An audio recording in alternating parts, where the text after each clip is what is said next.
How to use your item box steel tab. When we go into our architectural bin and select a beam, here in this tutorial we're going to grab one from the main wide flange shape. The second we grab the steel beam, Practicat is going to depress the steel tab inside of our item box. Here we're going to have a variety of options we need to answer before we place the steel down, and we're going to go over them one at a time in the following tutorials. How to change your parameters inside the steel tab. The first thing you must do when you go to grab a steel beam is make sure you have the proper parameters. Practicat allows you to choose all the parameters and adjust them on the fly as you're drawing. However, with steel, most of the time we are grabbing it from a preset catalog. We're going to come over to the architectural bin and we're going to grab a wide flange shape. And you can see by the little blue icon that this is a catalog entity. So in other words, when we click on the icon, you're going to get a catalog window with a drop-down menu, and we're going to choose the YW by 22. Practicat comes with all this information already inputted for you. We're now going to hit place. Once we hit place, you can see all the properties are now lit up inside the steel tab in your item box. To demonstrate what each of these do, we're going to click on the drawing twice, and then we're going to come over to the item box. Here you can see we can adjust any parameter we want by simply clicking on it and then either giving it a value or rolling with the wheel mouse. Here you can see that the depth can be changed, flange width, flange thickness, web thickness, length, and then we have orientation. And orientation basically means rotation. This can be done from outside this box as well, and there are separate tutorials on placing down steel. We also have the last properties of location, so we could give this room 1, and we also have special instruction properties. Once we've selected all the proper parameters, we can now place the steel on the drawing. The second part in the steel tab is using your hold points. You will know that when you go to grab a steel beam out of the Practicat catalog and go to place it, Practicat will allow us to choose the hold point in which we're going to place this beam down by. It works exactly like fittings. Notice currently that the crosshair is in the dead center of this beam. That is because we currently have the hold points at Z center and X center. If we would like to change the hold point on the Z axis to top or bottom, just click on the one you'd like, and now you will notice that we are holding this by the bottom center. We can also click on it and now hold it by the top center.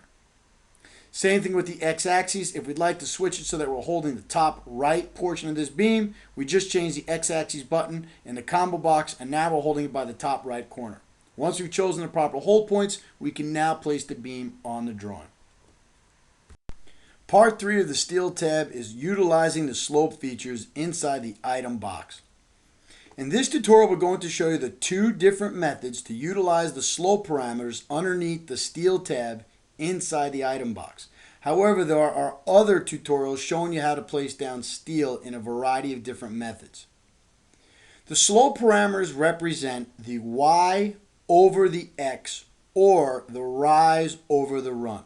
For example, in this tutorial, we're going to place down a beam, and we're going to say that the Y or rise will be 1 inch for every 12 inches on the X. Note that I have my format and precision set to decimal, so I'm typing in inches. If you have your format and precision set to feet and inches, you'll be typing in feet and inches. Here we're going to say we're going to have a rise of 1 or Y of 1 for every 12 inches on the X. And to demonstrate that, we're going to go into the architectural bin. We're going to grab a wide flange shape from our catalog. We're going to press place. And now what we're going to do is say the bottom of this beam is going to be at 10 foot and hit enter. Now we're going to click on the drawing one time, and I'm going to hold it in this direction. I'm going to put the polar on to make it easy. And we're going to hold it in this direction and type in 120 inches in the command line and hit enter, or 10 foot. And we're doing that just so we have an even number of feet to represent the rise and run. We're going to rotate this as 0. And here you can see that we've got the bottom to start at 10 foot 0 inches. And then the end of it is at 10 foot 10 inches.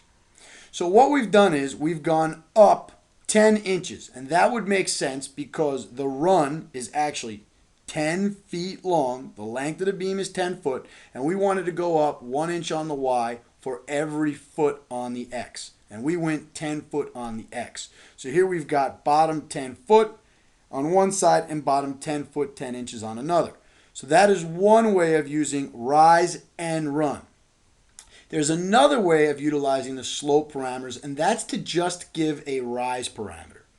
Imagine we'd like to place down a steel beam, and we would like this beam to be 2 foot difference between the start of the beam and from the end of the beam. We don't know the rise and the run. We just know that the beginning of the beam is supposed to be at 10 foot, and the end of the beam, however long it may be, should be at 12 foot. So we want there to be a rise of 2 foot. What we can do is we can type in the y-axis here, 24 inches, to represent 2 foot. And then we give the x or run parameter a 0. And here what we're going to do is type in 0. So all we do is type in 24 inches or 2 foot. Now what will happen is if we go to grab the exact same wide flange shape and place it on the drawing, we're going to now click on one point and then go across the drawing and click on another point right here and place it. When we do that, you'll notice that the end of the beam is at 12 foot and the beginning of the beam is at 10 foot. So we've gone up exactly 2 foot, or the rise was 2 foot, and that just happens to be calculated based on the length of the beam. In other words, it doesn't make a difference the length of the beam. I just know that when I click between 2 points, if I measure the rise in height, it will be exactly whatever we've typed in here. So another option is to put in a parameter for the Y or rise and a 0 for the X value. And those are the two ways of utilizing slope parameters inside your SteelTab item box. Part 4 of the SteelTab is working with the Save as Default key. The Save as Default key is the same for SteelTab, Fitting Tab, and every other item in the item box that has a Save as Default button. So this tutorial is going to cover them all. Save as Default, when depressed, simply saves the last parameters of any given entity, so the next time you use it, the parameters are whatever you last inputted. For example, we're going to go into the architectural bin and we're going to grab this wide flange shape. Take notice that there is no red, blue, or green icon in the bottom left of this entity. I'm going to click on it and then go over to the SteelTab parameter box, and notice Save as Default is lit. This will allow us to change the parameters to whatever we want. In this tutorial, we're going to choose 12 and 12, and then click on the Save as Default key. Now, if I were to let go of this item and then grab it again out of the same bin, you'll notice that Practicat has saved those parameters as a default. Now, one very important thing to mention is this will only work with original Practicat entities, and they can always be recognized because there is no red, blue, or green icon in the bottom left corner of each entity. Notice here we have a red icon, here we have a blue icon.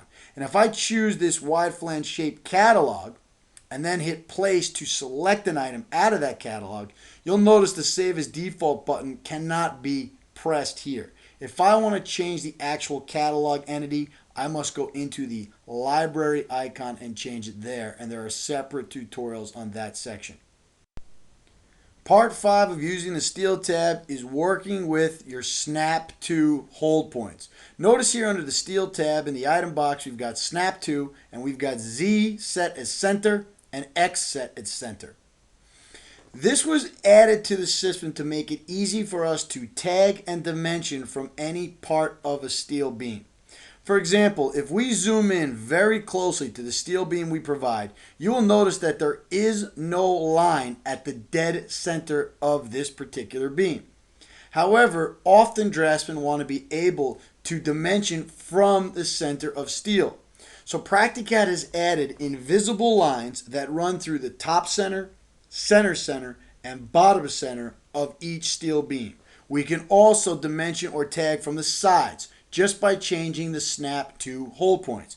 For example, in this tutorial, what we're going to do is we're going to grab a linear dimension tool, and there are separate tutorials on dimensioning. We're going to grab the linear dimension tool, and notice now that I have the nearest snap lit up and it's on the dead center of the beam. So when I move my crosshairs over, you can see that AutoCAD is the nearest node lit up. Very important when you do this that you have your object snap settings turned on. You will notice in the bottom of my screen I have object snap turned on. If you do not have it turned on, you will not see the node. Once it's turned on, we can choose where we'd like to snap from. So here you can see that we're actually getting a node right on the center. Even if we move our cursor here, it's still holding the center. However, if I switch the X to the right center, you can see that Practicat now allows me to dimension from the right. Same thing would be for the left. We can also adjust the Z-axis for the bottom, top, and center by switching it in the combo box. So we're going to put 2 dimensions on the drawing. First, we're going to dimension from the right side by clicking here. Then we're going to come over to our fitting, and we're going to put in 1 dimension line.